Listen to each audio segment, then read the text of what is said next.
Welcome back to this special edition of Hannity. Breaking tonight, thanks to a massive surge in tariff revenue, the federal government saw a budget surplus of $27 billion for the month of June. The first budget surplus, albeit for a month, that's happened in years. And while President Trump continues to clean up the mess left behind, the Democratic dumpster fire is only getting worse. According to a new poll obtained by The Hill, Democrats have an approval rating below 35% among white men, Hispanic men, and working class voters.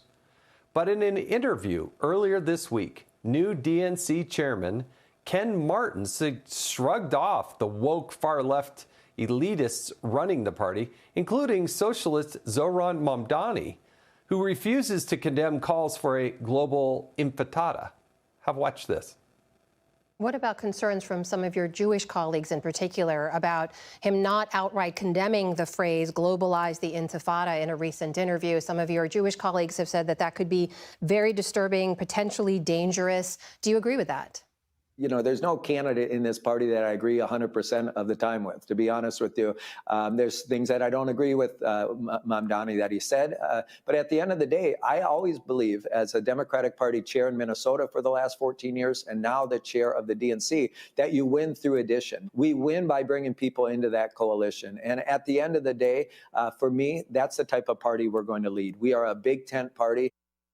A tent big enough for the most extreme far-left zealots in the country and almost no one else. Keep in mind, Mamdani has called for the NYPD to be defunded, and even once suggested that police should not respond to domestic violence calls.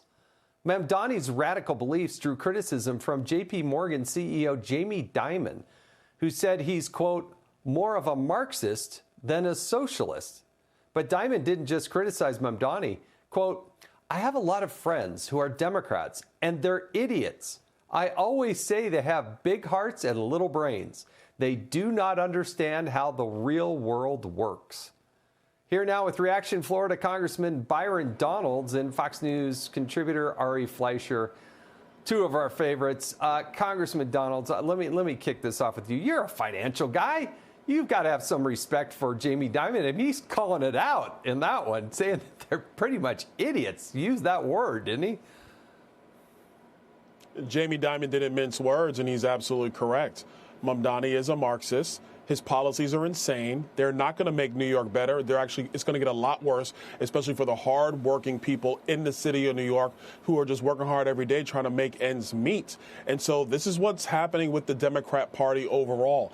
They continue to embrace the radicalism, even though the country has soundly rejected that radicalism. But look, if the Democrats choose to do that, that's their business. We are going to be focused on common sense economic policies that make America strong, make America wealthy, and put working families all through our country, putting them first. That's what we're going to be focused on. They can hang out with Mamdani and the other limousine liberals who have terrible policies that do not work on behalf of the American people. Ari, what do you make of these comments? To suggest that, oh, we're a party that's a big tent, and so it's highly acceptable. Oh, yeah, I don't personally disagree with them, but come on, what kind of mental and political gymnastics was that?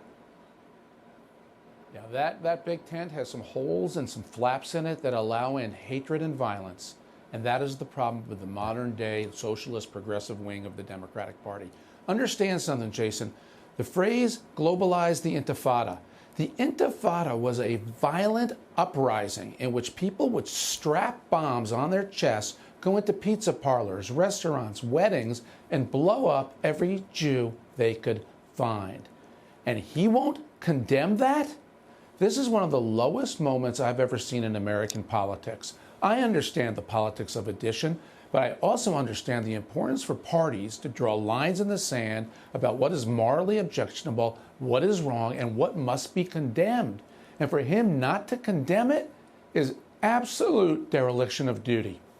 He's the leader of the DNC, the leader of the party, and he needs to say what Mamdani said is dangerous and is wrong.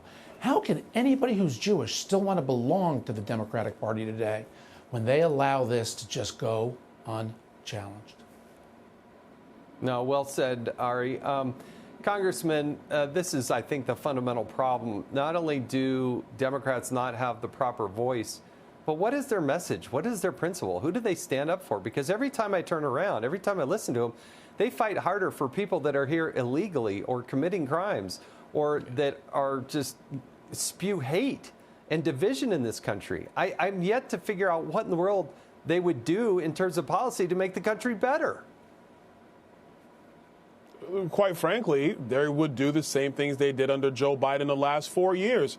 That's the point. They're showing the American people what they truly stand for. Like you said, standing for illegal aliens over American citizens, standing for anti-Semitism as opposed to standing with the Jewish people, our greatest ally in that region. Time and time again, they tell you exactly what they think. And what they think is not in the best interest of the United States. You cannot trust these people with majorities. You cannot trust them with the policy-making branches of our government. Look what they've done to California and Illinois and New York, for crying out loud. They've already made those states a mess. Yeah. We have to continue to frankly lead and tell the American people the truth, that the Democrats are not with you. It is the Republican Party, it is the conservative movement that stands for the bright future and freedom of all Americans.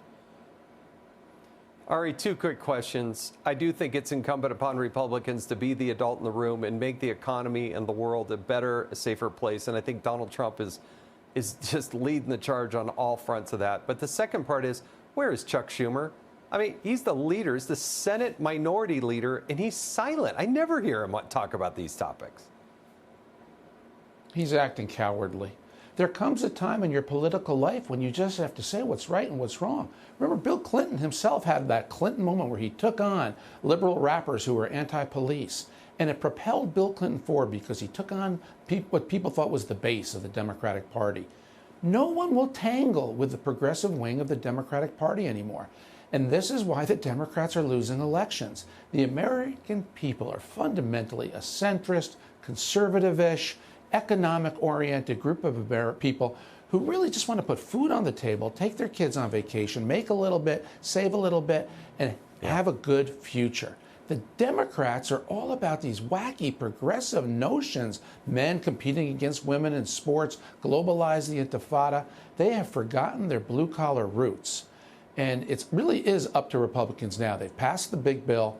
Now, if the economy does well, can Republicans defy history, keep the House in 2026? But every signal the Democrats are making is they've learned no lessons, and they keep getting even more farther to the radical left.